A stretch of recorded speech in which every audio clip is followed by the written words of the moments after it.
કે મારી જિંદગી કદી ખાતી નહીં દાદા રડોમાં અમે તમારા દીકરા છીએ અને દીકરા થઈને જ આવ્યા છીએ. તો દાદા હવે ઘર પરિવાર કઈ રીતનું હાલે તમારું? વે ભગવાન આ કઈ આપણને બીજું બની ખાવા પીવાનું ખાવા પીવાનું લે થાય આ કામ કર્યું એ બધું પરિવારે કર્યું. બરાબર. અમારે પાસે રૂપિયો આ બધું કર્યું પરિવારે અમારી પાસે કયા તૂટી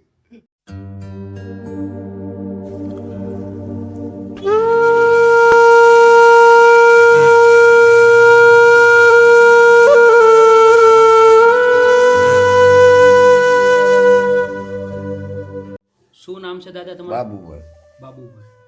માડી તમારું નામ શું છે? મધુબેન. મધુબેન. હા હા. તો શું તકલીફ પડી રહી છે દાદા તમારા જીવનમાં? અહીંયા નહોતું એ કામે ખેંડી રજા હતી આખો દી પતંગ ઉડાડ્યા અને આટામાં હતો બીજે દી ગામમાં જોતો 7 વાગે આવ્યો હા હા. આવીને અહીંયા 10-15 મિનિટ બેઠો 10-15 મિનિટ બેઠો ને બાયુને આમ કરે બે ગાલે આમ આમ કરીને પછી તેલીને હરીસામાં રહી ગયો. કાંઈ વાત નહીં કાંઈ વાત આ વાત મેં કીધું બટા ત્યાં ગાડી સર્વિસમાં મેલી હા હા. આ વાત બીજી કાંઈ વાત નહીં. એટલે દવા પી લીધી ભાઈ? હા દવા પીધી.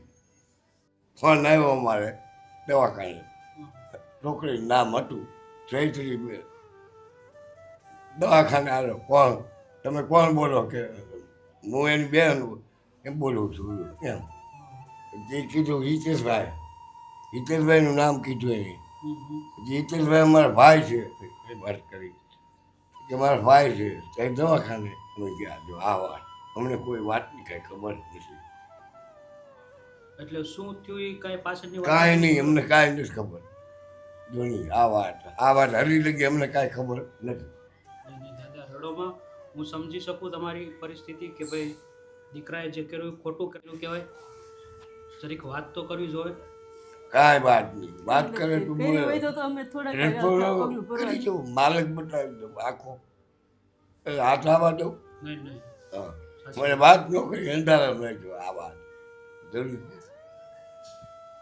તો દાદા તમે કેટલા ટાઈમથી સુરતમાં રહ્યો છો? આ 3 વર્ષ પણ હજી 8 મહિને આવે ને હા 8 મહિને 3 વર્ષ થાય બરોબર. પૂરા તો ઘર પરિવારમાં કોણ કોણ છો દાદા અત્યારે? ઘર કરીમાં બાયું હું ના છોકરી 3 જણા 4 હતા 3 જણા હા.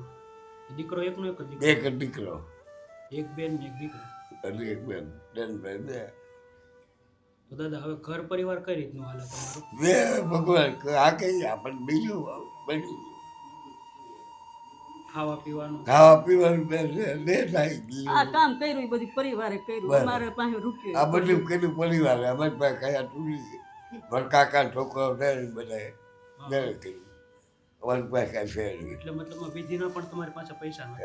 હે કાંઈ નહોતું કાંઈ છે નહીં બધું રહેવા દીધું એટલું એ બધું પૂરું થઈ ગયું. રડોમાં હું તમારી પરિસ્થિતિ સમજી શકું છું, જે દુઃખ છે એને સમજી શકું છું, પણ હવે તો આમાં ભાઈને ગમ્યું એ સાચું, ભાઈએ જે કર્યું એ ખોટું કર્યું એટલે કહેવાય. મેં કીધું ભાઈને કીધું હતું ખોટું કર્યું મેં વાત કરી તો બધું થઈ ગયા. કેટલી ઉંમર છે દાદા તમારી અત્યારે? મારી ઉંમર થઈ 70 વર્ષ 70 વર્ષ. 70 વર્ષ ભાઈના લગ્ન થઈ ગયા હતા બાકી? લઈ લઈ બે બાઈને કરવાના હતા લગ્ન શું કામ કરતા હતા ભાઈ? એ હીરામાં જ હતો. બરોબર. તો અત્યારે શું શું તકલીફ પડી રહી છે માડી? બસ આ રીતે છે બધે આવે ને જાય ને અત્યારે કંઈ છે તો નહીં શૂન્ય છે કે ઘરમાં જમે એ હોય એવું કંઈક કોક થોડા જાજુ લેતા આવે અને વાપરીને ખાઈ પી બીજું કરે. અત્યારે લગી તો પરિવારે સંભાળી લીધા. હવે પછી અમારે તમારે પગ ભરતું થોડું તો બેન ઉપર છે, બેન એટલું પગાર છે બસ એમાં ભાડું ભરવાનું ખાવું પીવું જવું આવું. કેટલું ભાડું છે માડી અહીંયા? 5 5,000 ભાડું છે, પછી લાઇટ બિલ પાણી બિલ અલગ. બરોબર. તો અત્યારે હું ખાવા પીવામાં તકલીફ પડી રહી છે તમારે? પગાર ઉપર વાળો ધણી બીજું શું કરું. નહીં નહીં, એટલે મને ભાઈએ વાત કરી કે ભાઈ માડીની અમારે- દાદા છે, આ અમારા સંબંધી બધા કરિયાણાની જરૂર છે. વાત કરી તો મેં કીધું કાંઈ વાંધો નહીં, આપણથી જે પણ મદદ થઈ શકે એ કરીએ. કયું ગામ કીધું? ઉમરિયા ઉમરિયા. ઉમરિયા. ગાયકવાડી ખાંભા જિલ્લો અમરેલી. એની મારી રડોમાં હું સમજી શકું તમારું શું દુઃખ. કરવું પણ અમારા પગ ભાંગીને વયો ગયો. શું કરવું અમારે? અંધારામાં રાખ્યા અમને. કીધું હોત તો કંઈક આનો માર્ગ તો થાત, પણ નોઈ કઈ થઈ ગયો. સંગત અમને અવળી વાત થોડી કરે થઈ તો ગઈ. બધો રસ્તો થઈ જાય.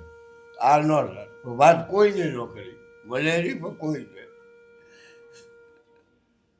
આખો જીવ આપી દેવો એ હા એમ કહેવાનું આખો જીવ આપી દીધો. મા બાપનું ન વિચાર્યું કે બેનનું મા બાપ કે પપ્પા ખીજાય તે હા, દલી થોડોક વિચાર કર્યો હોત તો તો ન વાંધો. નો અત્યારમાં જેનો પરિવાર વાહે દુઃખી થાય એ ન કીધું થાય. ઉડી રતાળી તે બોલ્યો હા, પપ્પા ખીજાય. આ એ બોલી ગયો બધી વાત કરી. એને પણ પપ્પા ખીજાય તો ભલે નહીં ખીજાય, થોડોક ટાઈમ ખીજાય ને, પણ આ વાહે પરિવાર દાદી આખી જિંદગી હેરાન થઈ ગયું એનું શું? આખે મારી જિંદગી કદી ખાતી. એની દાદા રડોમાં અમે તમારા દીકરા છીએ અને દીકરા થઈને જ આવ્યા છીએ, અને બની શકશે એટલી અમે તમને મદદ કરીશું. તો મારી તમે કાંઈ કામ કરો કે તમે ઘર કામ જ ખાલી? હું ઘરકામ કરું, ડાયમંડ એ લગાવું, ટાંકવાનું કામ કરે એ 100-150 કામ થાય. બરોબર. એ હમણાં 15 દિવસ બંધ થઈ ગયું. આવું હોય તો અમારે કાંઈ થાય નહીં. ખીર ને વળતેબી 7 વાગે કરી નાખવા તો મારી બીજા કોઈ તમારે સગા સંબંધી નથી, કુટુંબ પરિવાર? છે અમારે બધા છે એને જ કર્યો, સાથ એને દીધો, કર્યું એને બધું સાથ કામ. દીધો, કુટુંબ પરિવારે સાથ સંબંધી દીધો. અમારા સંબંધી બધા મોરા નહીં કર્યું. ઈ જ હતા ઈ જ રહે મારા કામ. કાકાજી હારા દીકરા છે, એ બધા એને જ બધું આ ભેગું સાસ પૂરું બધા પાડ્યું. એને લાગ્યું. બધું એને જ અમારી કર્યું. પાસે કાંઈ છે નહીં અત્યારે. એટલે હું તમારી પરિસ્થિતિ સમજી શકું છું. તો અત્યારે મતલબ તમારે જે ખાવા પીવામાં તકલીફ પડે એટલે રાશનની વાત કરો ને તમે, કે ભાઈ રાશન જોઈએ છે તમારે. જે તમારી મદદ થાય એ પ્રમાણે તમે કરો, અમે તમને શું કહી. ને મારી જે શક્તિ છે એ અમે અવશ્ય મદદ કરીશું, પણ તમારે મેન શું જરૂર છે એ કહેશો તો ખ્યાલ વધારે આવશે. એમ તમારે રાશનની જરૂર છે, કંઈ બેનને સિલાઈ મશીન લેવું હોય તો સિલાઈ મશીન લઈ આપીએ. સિલાઈ મશીન તો છે, પણ તે હું મશીન તો. 6 મહિના એને સિલાઈ મશીન કર્યું, હા હા, પછી હવે ડીમાર્ટમાં જઈશ. બરોબર. તો ત્યાં હું બેનને પગાર છે? 6,000 રહીશું. હા હા, તો પછી બેનના પગારથી આખું ઘર કરે. બસ ઈ છે હા, 6 અમારે. માં બીજું કાંઈ છે નહીં. હવે તો કંઈક એ પગારના બાયું ટાંકવાનું હું કાંઈ કરી કે તમારે આટા મારવા હા, મારે કામ હું મારે જેવું કંઈક મળે તો હું સીવતો આ કોઈ સાદું કામ ગામડાનું ને અહીંયા આવીને કાંઈ નથી કર્યું. અહીંયા આવીને કાંઈ જ કર્યું એ ક્યાં તમારો એમ કહેતા. તો શું મદદ જોવા માંડી તમારે? હવે તમારે થાય એટલી મદદ કરો, અમે શું તમને કહીએ. હવે અમારે કંઈ કોઈ પાસે લાંબો હાથ તો બેન ખરા તમારે જે મદદ થાય એમાં કાંઈ અને એટલે ખાવા પીવામાં તકલીફ પડતી હોય તો આપણે મહિના 2 મહિના 6 મહિનાનું રાશન ભરાવી આપીએ. એમ કરો તો થોડા જાજુ આપણે મારે લેવું ને ના થોડુંક અમારે 2-5 મહિના નીકળી જાય. રૂમનું ભાડું ભરી આપેલું છે કે બાકી છે? બાકી છે કેટલા મહિનાનું બાકી છે? 2-3 મહિનાનું બાકી છે. 3 મહિના. 3 મહિના. બરોબર. કાંઈ નહીં દાદા, અમારથી જેટલી પણ બની શકે એટલી અમે તમને મદદ કરીશું. અને જે લોકો વિડીયો જોવે છે એ પણ એને અમે રિક્વેસ્ટ કરીશું દોસ્તો કે બની શકે એટલી પરિવારને મદદ કરજો, કેમ કે પરિવારમાં જે મેન માણસ હતું એ શું કહેવાય કે જતું રહ્યું છે, અને હાલ દાદાની ઉંમર 70 વર્ષ છે, અને દાદી છે અને એમના દીકરી છે. બેનને 6,000 પગાર છે અને 6,000માં આખું ઘર ચલાવે છે. તો ખૂબ મોટી વાત કહેવાય. અને જે અત્યારમાં જે આ પરિવાર ઉપર જે ખોટ આવી છે એ તો આપણે કોઈ કાંઈ ભરપાઈ ન કરી શકીએ, પણ આપણથી બનતી એટલી મદદ કરી શકીએ દોસ્તો કે એને જે ખાવા પીવામાં તકલીફ પડે છે, એને જે રહેવામાં તકલીફ પડે છે, એમાં આપણે આ સંસ્થા થકી જે પણ મદદ થઈ શકે એટલી મદદ કરીએ દોસ્તો. અને તમે પણ જો કોઈ મદદ કરવા માંગતા હોય તો અવશ્ય અમારી હેલ્પલાઇન પર જઈ અમને કોન્ટેક્ટ કરી અમને જણાવી શકો, અને દાદાને બનતી મદદ કરીએ દોસ્તો. આપણે બધા સાથે રહી અને દાદાના જે આ દાદા ઉપર જે દુઃખ આવ્યું છે, એના પરિવાર ઉપર જે દુઃખ આવ્યું છે એમાં સહભાગી બનીએ. દાદા રડોમાં અમે તમારા દીકરા છીએ અને બનતી મદદ અમે તમને કરીશું ને દાદા? શું કહેશો માડી તમે? બહુ કામ કરી ગયો વાત કરી હોય તાર કરું ભાઈ, મારું જીવ વયું ગયું, બધી જિંદગી બરબાદ કરી નાખી. આમાં મારે હું આગળ વધવું ને હું કેવું, આમાં મારું કાંઈ પૂછતું નથી મને.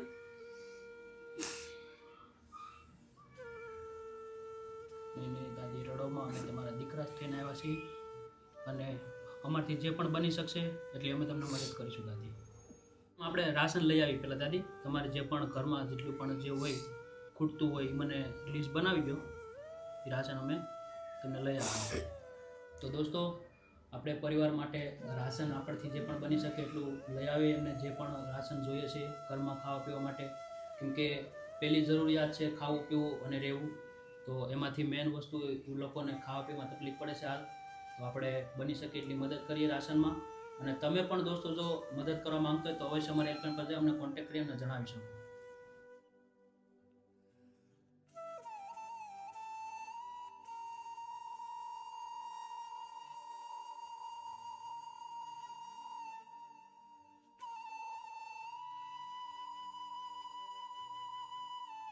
કયું સિંગલ ખાવ કે પછી સિંગલ જે આવે વિમલ સિંગલ ના, એટલે તમે જે ખાતા હોય કે પછી સનફ્લાવર ખાવ, એને સૂર્યમુખી, તો સિંગતેલ એક સિંગતેલનો ડબ્બો આપી જો. બરોબર. હા ઘઉંનો શું ભાવ છે? 11.50 30 કિલો 2 કટા ઘઉં કરી જો. કપડા ધોવાનું સાબુન પેટી કઈ જાય હા, એ કપડાં ધોવાની સાબુન પેટી કઈ આવું કઈ કઈ છે? અમર છે? હા, અમર આપી દો.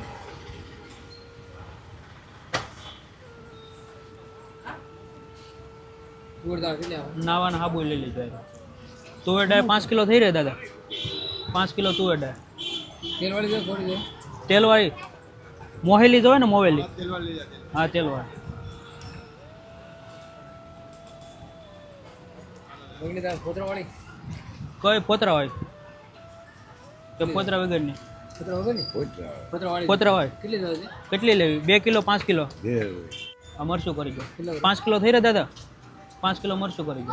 હળદર હળદર કરજો 2 કિલો.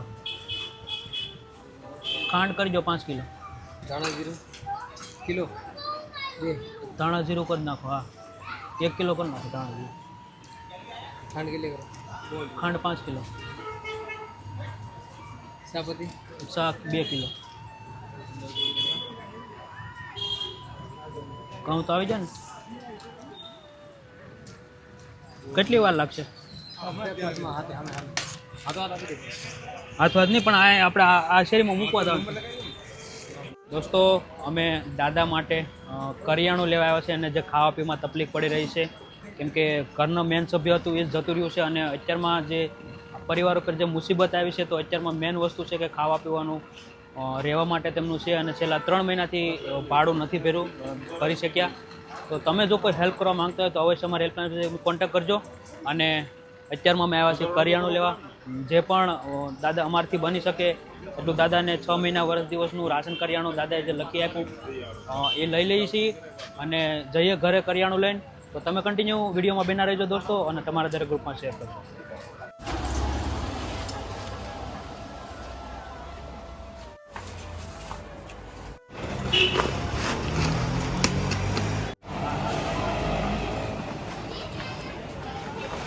ડબલ કાઢી દઉં ડબ્બો આવી જાય? હા, ડબ્બો લાવો.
દાદા, તમારે જે પણ 6 મહિનાનું રાશન જોતું હતું એ રાશન આપણે લઈ લીધું છે અને હવે તમે શાંતિથી ખાઈ શકો, રહી શકો. કેવું લાગ્યું દાદા? સારું લઈ હે? અમને આશીર્વાદ આપજો કે અમે હા, તમારા જેવા નિરાધાર અમને નિસહાય આશીર્વાદ. લોકોની સેવા કરતા રહીએ. હા તમે આવીને આવી સેવા કરતા રહેજો. તમે ભગવાન રૂપે તમે મારા ઘરે પધાર્યા અને તમને આ સહાય કરી. સારામાં સારું કહેવાય. નહીં નહીં માડી, અમે તમારા દીકરા જ છીએ અને અમે એક માધ્યમ છીએ, ભગવાન તો નથી. શું કહેવાય, ભગવાન એમને કદાચ તમારા દીકરા થઈને મોકલા છે. હા 100 વર્ષના થાવને આવીને આવી સેવા કરતા રહેજો. અને થેન્ક યુ માડી. શું કહેશો દાદા તમે? સારું સારું, આમાં બહુ તમે સહાય કરી. સહાય હારી કરી કહેવાય. અમે ક્યાં લાંબા હાથ કરવા જાત. નહીં નહીં અમારે કોઈ પણ મકાઈ નહીં. અને દાદા પણ તોય તે ભગવાન કોઈના કોઈ થકી મોકલી દે. કદાચ તમારા સગા દીકરા વયા જાય પણ અમે તમારા દીકરા થઈને સેવા કરીશું દાદા. આપણે સારી સેવા કહેવાય, બહુ સારું કામ કર્યું. ગમે ત્યારે કાંઈ પણ વસ્તુની જરૂર હોય તો ફોન કરજો મને, હા. બરોબર? અને કહેવી રહેજો, બની શકે એટલી અમે તમારી મદદ કરીશું. અને જે લોકો વિડીયો જોવે છે એ પણ તમને મદદ કરશે જ્યારે પણ બની શકે ત્યારે. શું કહેશો માડી તમે? હારામાં હારું તમે કર્યું કહેવાય. ભગવાન રૂપે તમે આવ્યા અને અમને આટલો સહાય કરી. નહીં નહીં કશું દાદી, સારું જ કહેવાય. અમારી ફરજ કહેવાય દાદી કે આ અમે નહીં તમે સારી બનાવી કહેવાય. અત્યારે અમે 8,000 વગી થઈ ગયા. એને જે તમારે ખાવા પીવામાં તકલીફ પડતી રાશનની એ આપણે રાશન વ્યવસ્થિત લઈ લીધું છે. તમારે જે પણ જોતું હતું આવી ગયો નહીં નહીં આવી ગયું બધું. બધું આવી ગયું ને? બધું આવી ગયું. હવે કાંઈ ઘટે છે નહીં તમારે? નહીં કાંઈ નહીં ઘટતું. નહીં ચોક્કસ. બીજું કાંઈ હોય તો કહેજો. નહીં નહીં કાંઈ નહીં ઘટતું નથી. તમે કહેતા ને તમારે કંઈક બીપીનો એનો પ્રોબ્લેમ છે, ડાયાબિટીસ ડાયાબિટીસ છે તમારે, તો હવે કેવું છે? સારું છે? મને સારું છે. હવે નહીં ડાયાબિટીસ નહીં વાંધો. સવારમાં હાલ 2 ટાઈમ ટીકડી લેવું, હા. બે. તો ભાઈને મતલબ શેમાં લેણું થઈ ગયું હતું? ગેમમાં? ગેમમાં ગેમમાં ફોનમાં ગેમ રમતો ને ફોનમાં. હા આઉટલાઈન હા એવી આઉટલાઈન થઈ ગઈ. સંગત ફેર બીજું. જોરદારની બધી. સંગત ફેર થઈ જાય સંગત અને ફેર થઈ ગયું. આવી ઓલું મોબાઈલની અંદર ગેમો રમતા છે. હા, હા એ એમાં મોબાઈલ. એમાં નહીં, બહુ ખોટી વસ્તુ કહેવાય. દોસ્તો તમે જોઈ શકો કે એક ગેમિંગને લીધે એક પરિવારે એમનો દીકરો ગુમાવી દીધો. ઘણા બધા લોકો, ઘણા બધા ક્રિએટરો ગેમિંગની એડ કરતા હોય છે અથવા તો ગેમિંગ માટે રમવા માટે જે યુવા ધનને દોરી રહ્યા છે ગેરમાર્ગે. તો આજે આમના પરિવારનો એક જવાન દીકરો એક ગેમિંગમાં લેણું થઈ જવાને લીધે પોતાનો જીવ ટૂંકાવી દીધો. દોસ્તો તો આ ખૂબ ખરાબ વાત કહેવાય. એમ કે એટલી હદ સુધી ખરાબ વાત કહેવાય કે આજે આ પરિવાર દાદાના સ્તંભ જેવા દીકરાને આખો લઈ લીધો. તો આ એક શરમજનક વાત કહેવાય અને ખૂબ ખરાબ વાત કહેવાય દોસ્તો. તો તમે પણ જો કદાચ ગેમિંગમાં અથવા તો આવી ઓનલાઈન ઓલામાં રહેતા હો તો પ્લીઝ મહેરબાની કરી અને એવી વસ્તુમાં નહીં પડતા દોસ્તો, કેમ કે એ વસ્તુ સારી નથી. બરોબર ને દાદા? નથી સારું. હારી નથી. એમાં ફાયરમાન થઈ જાય. એટલે જ છે ને, હા એ થોડું સારું છે. કેમ કે આ પરિવાર એમનો દીકરો ખોયો ગેમિંગ પાસે દોસ્તો. અને ગેમિંગમાં જે લેણું થઈ જવાને લીધે ભાઈએ જે પણ ડગલું ભર્યું એ ખૂબ ખોટું ડગલું ખોટું કહેવાય. કર્યું, અવળું કામ કરી ગયો. એવું છે. કાંઈ નહીં દાદા, અમારથી બનતી મદદ કરી છે અને આગળ પણ કરતા રહીશું. વાંધો નહીં. અને દાદા, અને બસ ધ્યાન રાખજો, કાંઈ પણ હોય તો હા. ચોક્કસથી કહેવડાવજો અને બની શકે એટલે અમે તમારી હા. મદદ કરી છે દાદા. કાંઈ નહીં, આશીર્વાદ આપજો. આશીર્વાદ. હા, તમને આશીર્વાદ. આશીર્વાદ. પહોંચી શકીએ. ભગવાન રૂપે આવ્યા આશીર્વાદ તમને 100 વર્ષના કરે ભગવાન. ચોક્કસ દાદી, બસ આવી રીતે પણ સપોર્ટ આપતા રહેજો દોસ્તો. અને વિડીયોને શેર કરજો અને આવા જે નિરાધાર નિસહાય લોકો છે તો એમના સુધી વિડીયો પહોંચાડજો દોસ્તો, કે જેથી કરીને આપણે વધુ ને વધુ એવા લોકો સુધી પહોંચી શકીએ અને એવા લોકોની આપણે મદદ કરી શકીએ. કોઈના કોઈ માધ્યમથી આપણે લોકોની મદદ કરતા હોઈએ છીએ. તો બસ તમે પણ એક અમારા વિડીયોને વધુ ને વધુ શેર કરો, જેથી કરીને આપણે આવા લોકો સુધી પહોંચી શકીએ અને એમની ખરેખર મદદ કરી શકીએ. તો બસ પ્રેમ સપોર્ટ આપતા રહેજો અને વિડીયોને શેર કરજો દોસ્તો. જય હિન્દ, જય ભારત.